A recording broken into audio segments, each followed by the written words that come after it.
Bismillahirrahmanirrahim. Assalamualaikum warahmatullahi wabarakatuh.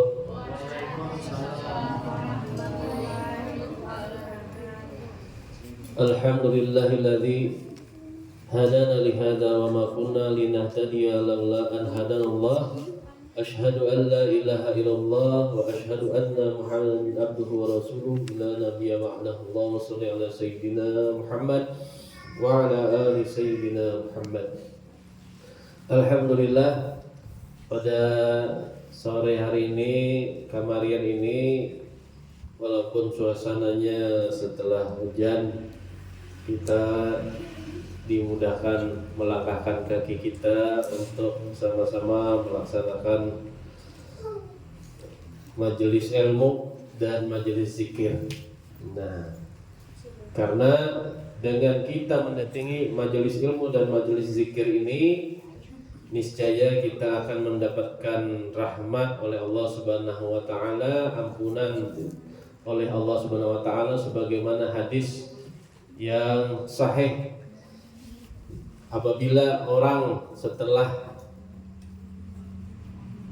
beranjak kaki pulang mengikuti majelis ilmu, niscaya dosa-dosa mereka diampuni oleh Allah Subhanahu wa taala. Jadi mudah-mudahan kita adalah orang yang rajin, ketujuh, datang ke majelis zikir atau majelis taklim. Nah, banyak guru-guru kita yang bisa kita datangi, asal kita mau aja. Hampir setiap malam ada, setiap kamarian insyaallah ada. Nah, jadi mudah-mudahan yang toha kayak kita ini sudah toha, apalagi harus lebih rancak ke majelis zikir. Dan kita biasakan anak-anak kita juga dibiasakan ke majelis ilmu, majelis zikir. Karena manusia itu adalah berawal dari kebiasaan. Jadi bila anak kita ini tak biasa mendengar lagu dangdut, nah, mulai lagi halus, rumahnya bila subuh orang bersalawatan, adat alwi, ini bilanya subuh sudah gedeguman, istilah menukar salon gana, diputar lagu kucing garong, misalnya kan. Nah, sampai katuha aja katuju dangdut. Nah, akhirnya katuju menyawer. Nah, termasuk juga bilanya kuitannya katuju. Besok kan orang mutar TV ceramah. Nah, ada pian katuju memutar film Dono misalnya. Nah, akhirnya kayaknya katuhanya usil kayak Dono. Padahal Dononya sudah meninggal, Kasinonya sudah meninggal. Nah, jadi artinya apa yang kita biasakan sewaktu kita lagi halus akan menjadi sebuah habit, kebiasaan kita nanti di waktu besar. Nah, jadi alangkah lebih baiknya, lebih bijaksananya kita sebagai orang tua harus memberikan lingkungan, tontonan, pergaulan yang baik, yang islami, termasuk kita nang Tuhan, ya. Kemudian salawat serta salam kita tidak lupa haturkan kepada qudwah hasanah junjungan kita Nabi besar Muhammad sallallahu alaihi wasallam, yang telah memberikan cahaya dari alam kegelapan, karena alam jahiliyah atau alam kebodohan. Kenapa disebut kebodohan?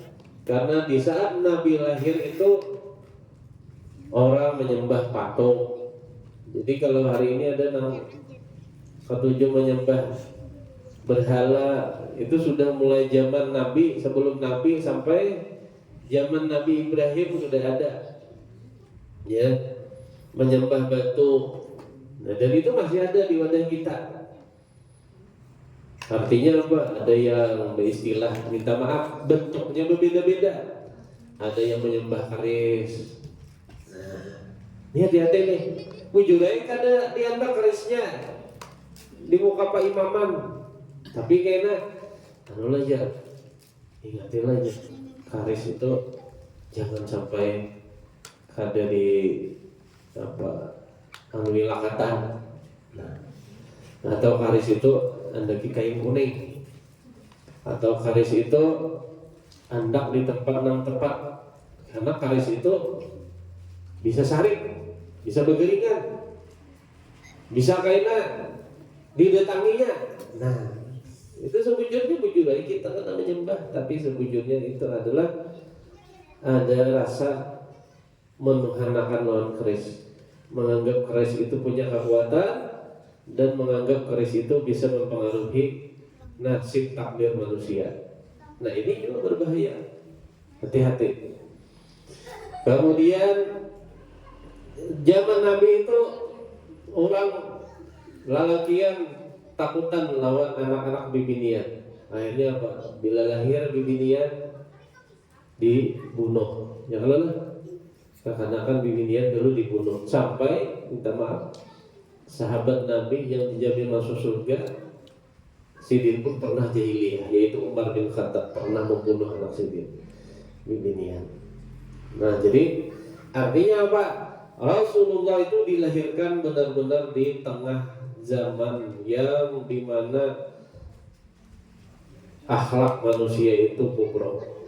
Dan kita hari ini kalau kada dekat-dekat dengan masjid, kada dekat dengan alim ulama, kada dekat dengan guru-guru agama, kada dekat dengan majelis-majelis taklim, kita bisa terjerumus ke sana. Apa bukti terjerumus? Lihat nih, kekanakan wah ini banyak sudah nang di jalan-jalan betindik, bibir betindik, talinga lakian betindik, betul salawar, becopang cambing, beribet rapit, baju kada kakaruna, anak pang. Nah, anak pang itu ini ada ideologinya. Ideologinya itu mirip-mirip komunis preman sore kalau tidak salah.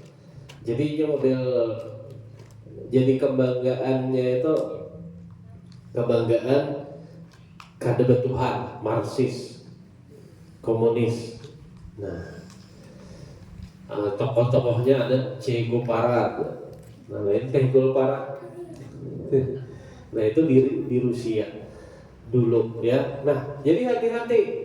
Nah, bibinian, hati-hati bergaul, melihat apa namanya rame Korea, atau gaya Korea semua, apa namanya rambut kayak Korea, habis itu apa namanya muka putih kayak Korea, jadi akhirnya berpupur bangkal banyak mana deh, pupur bares. Nah, boleh melihat sisi positif dari orang Barat, tapi kada boleh mengikuti budaya yang melanggar dengan Islam. Jadi kita harus berisi panduan di dalam kehidupan. Apa panduan kita sebagai orang Islam? Apa? Al-Quran. Hudan linnasi wa bayyinati minal huda wal Qur'an. Dia adalah petunjuk bagi manusia dan menjadi pembeda antara yang baik sama yang buruk dan memberikan petunjuk. Nah, jadi tepatlah anak-anak kita, nah anak-anak semua ini belajar Al-Quran. Tidak cukup hanya belajar Al-Quran, tapi juga kita harus memahami makna nuzulul Quran, apa namanya, makna dari lahirnya turunnya Al-Quran. Karena kalau kita membaca Al-Quran saja, ada banyak ayat-ayat yang nantinya asbabun nuzulnya itu susunannya itu beda-beda.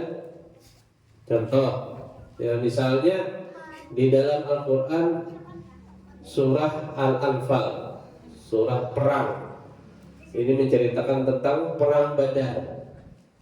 Kalau dibaca dari ayat 1, 2, 3 itu sudah kisah menjelang menangnya sudah, ya, setelah kemenangan. Jadi diundurnya ayat 7 sampai 14 itu kisah awalnya. Nah, jadi kalau kita membaca Al-Quran saja tanpa membaca tafsir, tanpa memahami asbab nuzulnya, itu akan menjadi kendala nantinya dalam memahami susunan Al-Quran kalau hanya sekedar membaca terjemahnya saja. Maka dari itu kita sambil, makanya ada tafsir di Indonesia ini yang ahli mufasir, salah satunya ada tafsir Al-Misbah Quraisy Shihab. Tapi sayangnya Zidin memahami jalur itu kada wajib, sampai akhirnya anak Sidin Najwa Shihab itu kada berjilbab. Tapi pindahnya kesini kayaknya bergeser apa pemahaman Sidin. Tapi ada juga tafsir yang ulun saranakan adalah kalau pian hendak menukar atau membaca dari tafsir yang diulah oleh Hamka. Sidin menulis tafsir itu pada saat di penjara, yaitu tafsir Al-Azhar. Nah, tafsir yang ditulis oleh Hamka. Nah, dan banyak lagi dari Ibnu Katsir. Nah, yang paling banyak direferensi oleh para ulama itu adalah tafsir dari Ibnu Katsir. Kenapa ini menjadi sebuah keharusan buat kita? Di dalam kitab Ihya Ulumuddin ini disampaikan bahwasanya ada fardu ain, ada fardu kifayah, dan kita sudah memahami menuntut ilmu itu adalah wajib. Jadi kada sunat, kada wajib. Tapi wajibnya ada kewajiban untuk kita pribadi atau ada kewajiban fardu kifayah. Fardu kifayah itu bila ada satu orang dari antara 40 orang yang mempelajari ilmu itu, maka gugurlah kewajiban itu. Jadi hitungannya itu 40 ikom. Jadi bila di kampung tuh ada 40 ikom, misalnya bidan, berarti gugur udah kewajiban untuk memahami ilmu kesehatan. Misalnya di kampung itu ada sudah yang ahli berhitung, atau kalau di dalam ilmu Islam itu ilmu faraid, ilmu menghitung waris, maka 39 orang lainnya itu kada ada lagi kewajiban untuk belajar ilmu faraid, ilmu hitung-menghitung. Tapi kalau sekampungan itu kada ada, maka sakampung itu berdosa.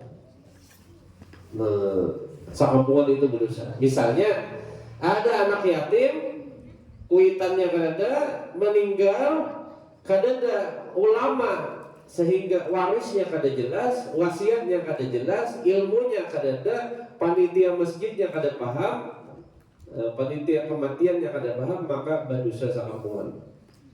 Jadi kita syukur kalau di dalam kampung kita ada yang ahli, ada ulama, ada dokter, ada bidan di kampung kita, ada orang yang ilmu hitung-menghitung ada. Nah, termasuk di kampung kita ada RT. Jadi ilmu politik itu fardu kifayah juga. Jadi pian jangan juga, maaf ampun nih kita wah ini menghujat benar lawan yang adanya politik.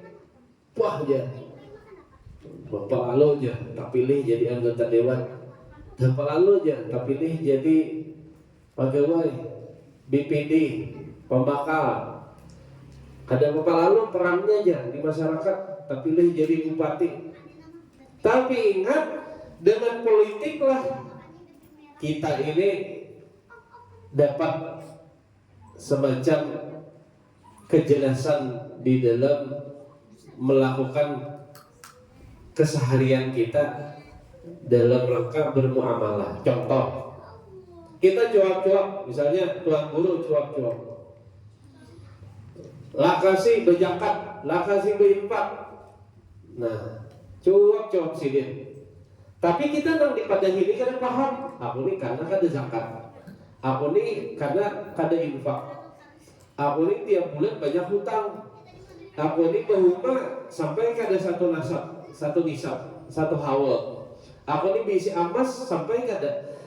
Kita asal-asalan aja kada suahan batapun lawan orang-orang yang berkepentingan di dalam situ, misalnya badan amil zakat atau kepala daerah, ya sudah saya tayunya. Tapi coba jadi Ustaz Abdul Somad dengan satu tanda tangan saja perda zakat. Nah, yang menandatangani perda zakat itu siapa?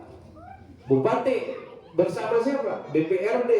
Dengan satu tanda tangan perda zakat, dengan dipotong 2,5% semua pegawai untuk memasukkan hartanya setiap bulan di badan amil zakat atau pengelola zakat di kabupaten, dengan satu tanda tangan itu saja ada dapat duit miliaran yang bisa disalurkan untuk fakir miskin. Artinya apa? Hanya dengan satu tanda tangan tanpa bercuap-cuap kada balalapah berbuih-buih potong kayak tuan guru.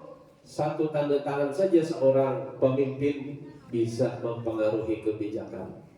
Jalan JUT, jalan usaha tani.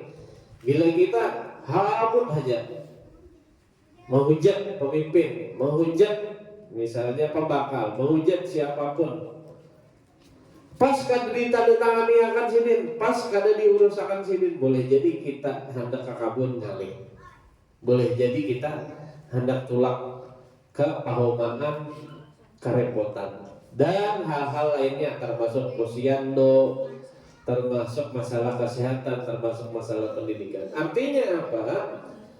Kita harus taat terhadap pemimpin. Ya, jadi kita taat ulil amri minkum. Nah, ati Allah wa ati Rasul wa ulil amri minkum. Ya ayyuhalladzina amanu ati Allah wa ati Rasul wa ulil amri minkum. Wahai orang-orang yang beriman, taatlah kepada Allah, taatlah kepada Rasul dan kepada ulil amri, kepada pemimpin-pemimpin di antara kalian. Selama pemimpin kita itu ya tidak melarang kita untuk ke masjid, tidak melarang kita ke pengajian, selama itu juga pemimpin itu kita tetap taati.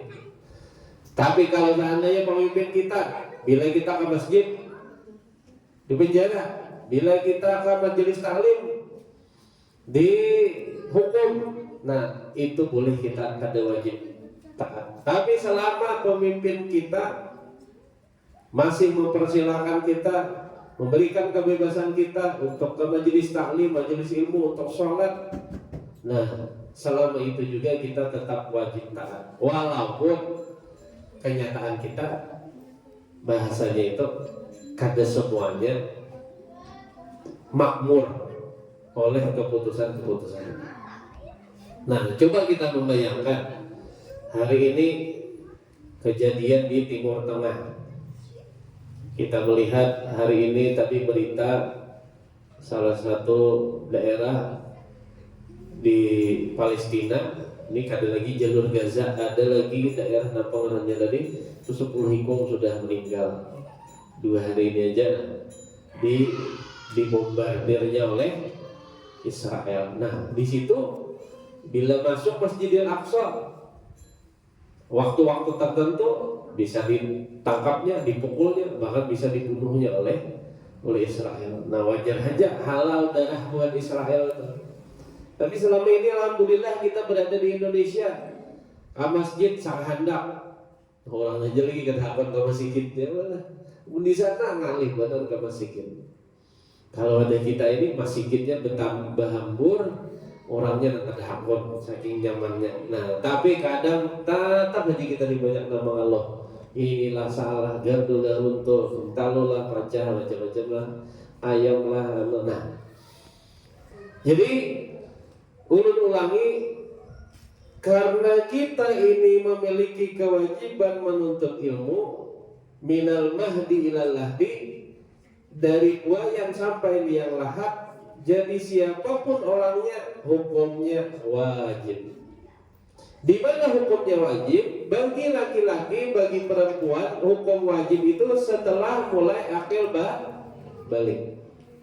Jadi misalnya nih, perumpamaan di dalam kitab Ihya Ulumuddin ini, kalau seandainya binian nih, kan bayi binian akil baliknya dengan ditandai dengan haid, kalau lelakian dengan tamimpi. Nah, kalau misalnya anak kita itu haid beisukan, maka pagi sampai zuhur itu datanglah kewajiban ia memahami tentang bahwa seorang muslim itu harus mengucapkan apa?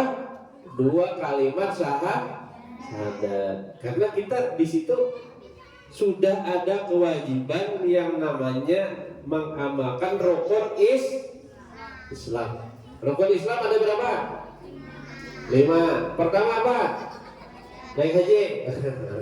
Pertama membaca 2 kalimat syahadat. Asyhadu an la ilaha illallah wa asyhadu anna Muhammadar Rasulullah. Tiada Tuhan selain Allah, Nabi Muhammad utusan Allah. Ya, bisa bernyanyi gitu. Yang kedua, sholat. Makanya ada namanya sholat itu aja, sembahyang itu nomor 2 aja. Dasar ujung sembahyang itu nomor 2, ya kan? Nomor 3 apa? Puasa di bulan Ramadan. Itu dulu yang wajib, ya. Puasa di bulan Ramadan. Kemudian yang keempat apa? Membayar. Nah, zakat itu ada. Yang pertama zakat fitrah yang dibayar selama bulan Ramadan sampai hari raya Idul. Nah, jadi kalau orang awal bulan Ramadan boleh sudah bayar zakat fitrah. Jangan zakat fitrah itu jangan boleh karena Pak hari raya aja, malam hari raya. Sejujurnya waktu sunnahnya mulai awal Ramadan sudah boleh. Waktu mubahnya, waktu sunnahnya malam hari raya. Nah, waktu afdalnya sebelum orang sembahyang hari raya, itu waktu paling afdal. Kemudian yang terakhir adalah naik haji bagi yang mampu. Nah, kalau sholat kadang hukumnya bagi yang mampu atau bagi yang mau. Sholat itu wajib, ya lah. Dan sholat itu saking wajibnya, kewajiban sholat turunnya di mana yuk? Turunnya bukan di bumi, tapi kewajiban sholat turunnya di langit saat Isra dan Mi'raj.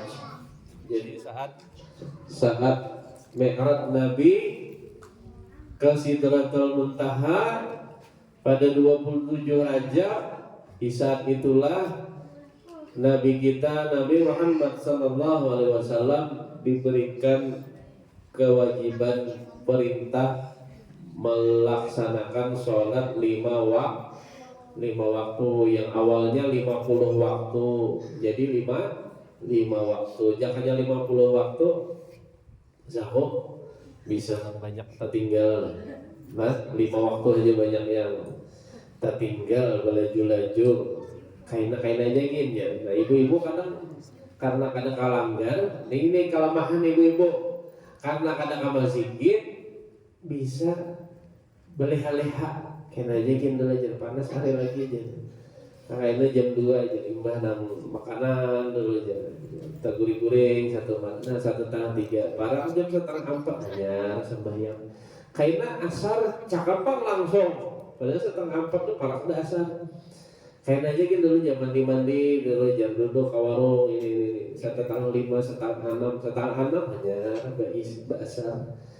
Padahal salah satu syarat ya Allah sayang dan membukakan rezeki kita adalah sholat pada waktunya. Fawailul lil musallin. Celakalah orang-orang yang lalai dalam sholatnya.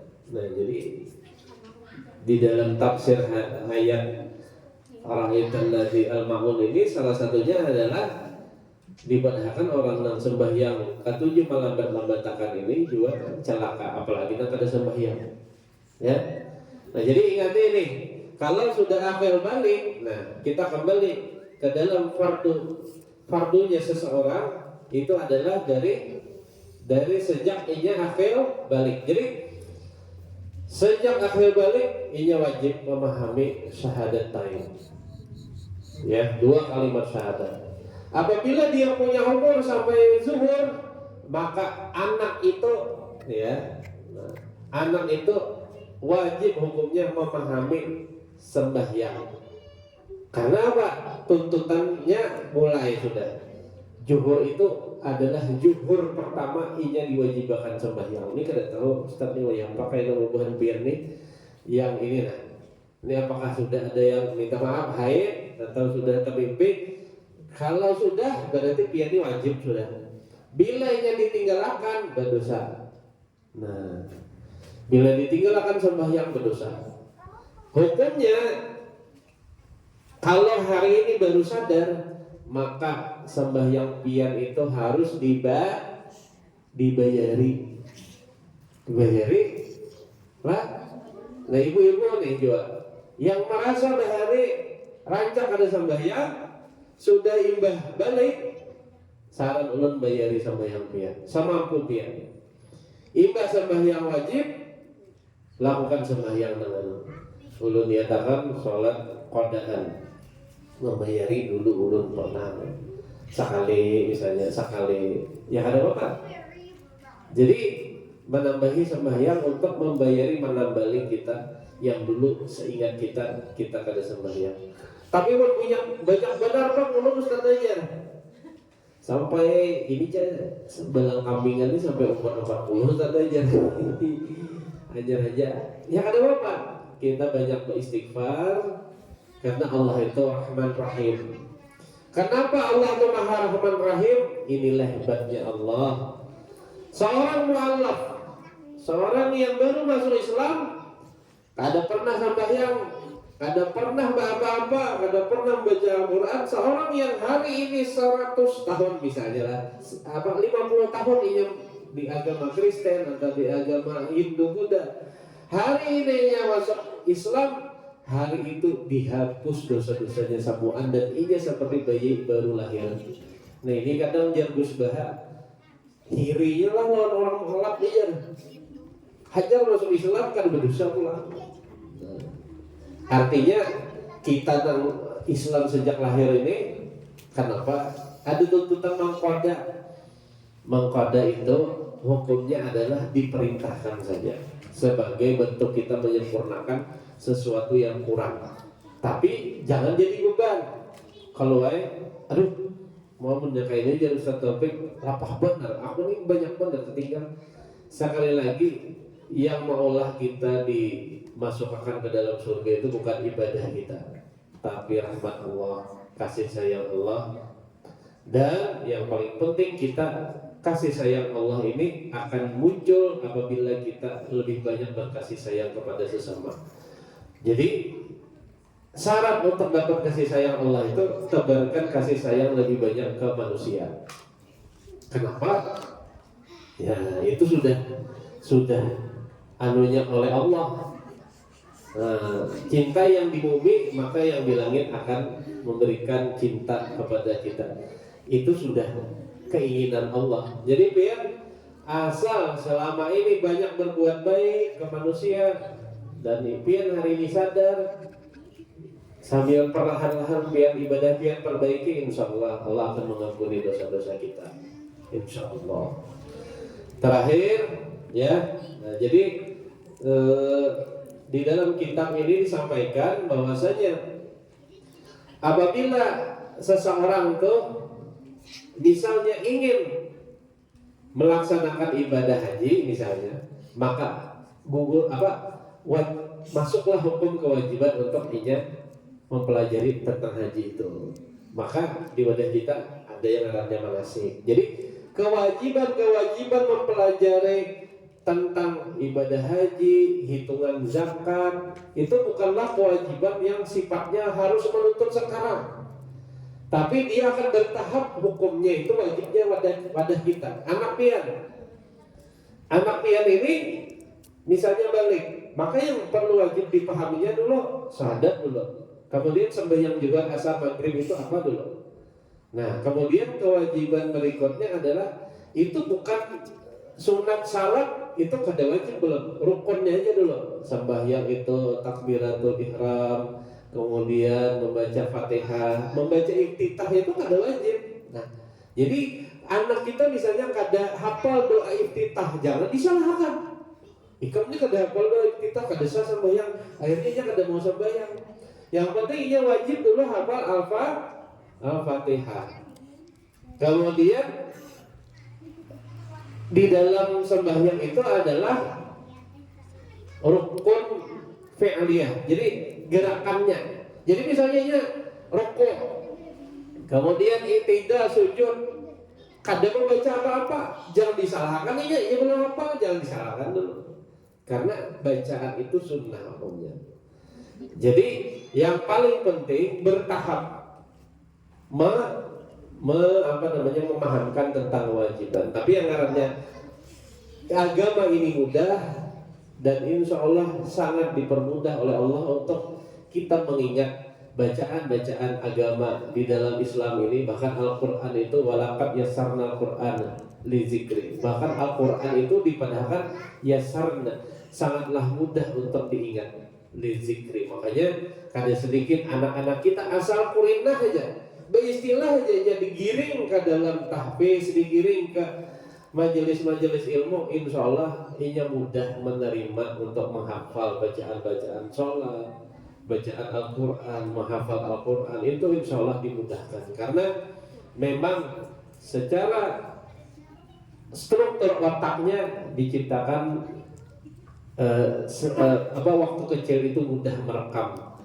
Nah, makanya ada pepatah, belajar di waktu kecil bagai melukis di atas batu, belajar di waktu tua ya bagai melukis di atas air. Pembebal ya lah, wawan jadilah belajar ini alif besok kadingan pulang, tak hamzah pulang ya. Nah itulah karena memang sudah dipadahkan Madrasatul Ula. Jadi pembelajaran pertama di muka bumi ini adalah dari mamanya. Nah ini tugas Bu Pian sebagai ibu untuk mendidik anak-anak Pian. Baru nanti bisa kita titipkan kepada ustaz-ustazah dalam artian belajar di TK-TPK tahfiz Al-Quran, kemudian di pesantren-pesantren. Insya Allah itu dulu yang bisa kita bahas pada hari ini. Jadi selalu ulun tekankan di bab-bab awal di Ihya Ulumuddin ini tentang kewajiban kita menuntut ilmu, sehingga kita yang tuha, kita yang anom, kita yang belum balik, anak-anak kita ini menjadi orang yang ketujuh belajar ilmu agama dan ilmu dunia. Itu saja. Hadanallahu iyakum ajma'in. Billahi taufiq wal hidayah wa ridha wal inayah. Subhanakallahumma wa bihamdika asyhadu an la ilaha illa anta astaghfiruka wa atubu ilaik. Amin amin ya Allah rabbal alamin. Bismillahirrahmanirrahim. Allahumma nas'aluka ridhaka wal jannah wa na'udzubika min sakhatika wan nar. Radina billahi rabba bil islam dina wa bi Muhammadin nabiyyan wa rasula. Rabbi zidni ilman nafi'a warzuqni fahman kamila. Rabbi shrah li sadri wa yassir li amri wa hlul 'uqdatam min lisani yafqahu qawli.